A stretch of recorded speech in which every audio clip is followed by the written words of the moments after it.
From the KATC Weather Lab, here's Rob's forecast.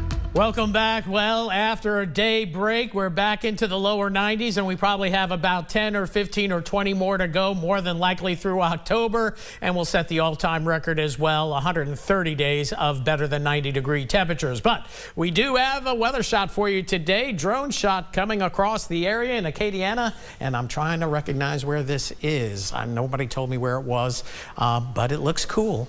Trivia. Yeah? I was wanting to say the Mouton House in Lafayette, but I'm not sure. No. St. Martinville. St. Martinville. Okay. Yes. St. Martin Detours right here. Yeah. Okay, thank you. Beautiful day, though, out there nonetheless. And again, fair to partly cloudy skies so far, but we do have some showers in the area. So let's take a look at the upper level pattern. One ridge of high pressure to the south, that's allowing for a westerly flow and some showers and storms moving our way. What I'm interested in is this upper level low here just south and west of Hudson Bay. That's going to bring a frontal boundary through the area as we head into Saturday night, Sunday morning.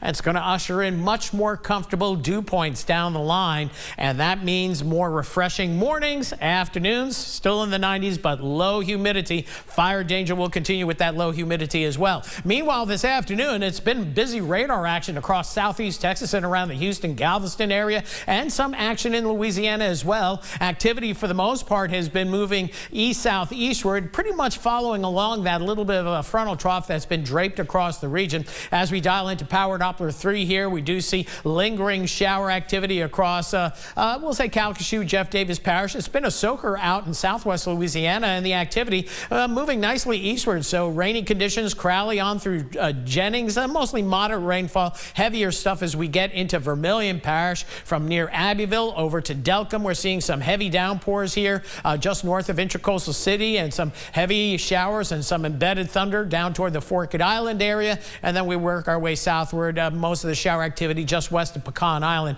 but we'll be impacting that area in the next half hour to 45 minutes. So on the infrared satellite imagery, we do see the storms bubbling up across the region. The tropics are busy with 4 systems that we're tracking. One, a potential system over the next 7 days, 20%. This is tropical depression number 15, just upgraded today. And then we have Hurricane Lee, of course, and Tropical Storm Margot kind of meandering around in the northeastern Atlantic. And as we look at this system, not particularly organized right now, but this one's going to go and probably become a hurricane and maybe a major hurricane, but it all looks to stay in the Atlantic. Meanwhile, Lee, with its huge wind swath, still a hurricane, category 1, and notice all the convection on the northwest side. So wherever this goes up towards southeast Canada, it's going to be trouble. There are tropical storm warnings in effect for all of New England and interior portions of Maine. Again, the Maine center and the threat of hurricane force winds in the western part of Nova Scotia up through St. John, and then working its way northward, maybe weakening to tropical storm status. But again, this area of yellow right here, this is the radius of tropical storm force winds and then hurricane force winds as we get into this evening. And then you can see Margot out here, and this looks like Nigel showing up right here.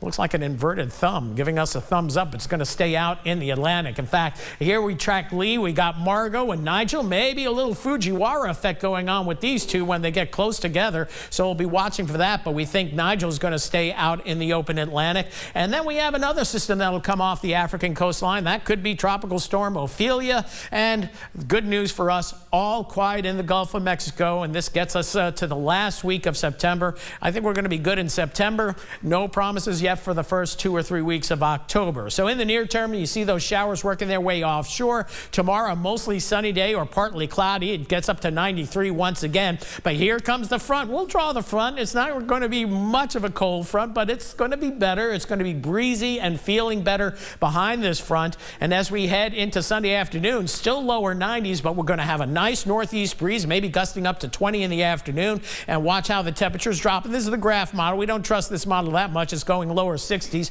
but we're going to temper that and say mid 60s. But more importantly, dew points getting down into the 50s. It's going to feel really good as we start next week and even Sunday. Sunday evening. Overnight tonight, the risk of a shower or thunder shower early, and then things will quiet down later on tonight. We have fair skies later on tonight. And then for tomorrow, we'll see temperatures getting back up to about 93 for a high, very similar to today, with lots of sunshine. The birds will be singing once again, and the winds are light and variable. And by the way, the hummingbirds are really coming in nicely across the area over the last several weeks. Lower 90s as we move forward, but look at these nighttime and morning lows in the mid 60s. That's for Lafayette. That means lower 60s for outlying areas of Acadiana. More warm weather and certainly dry for the rest of the 10-day forecast. That's it for weather for now. We'll have more later in the show.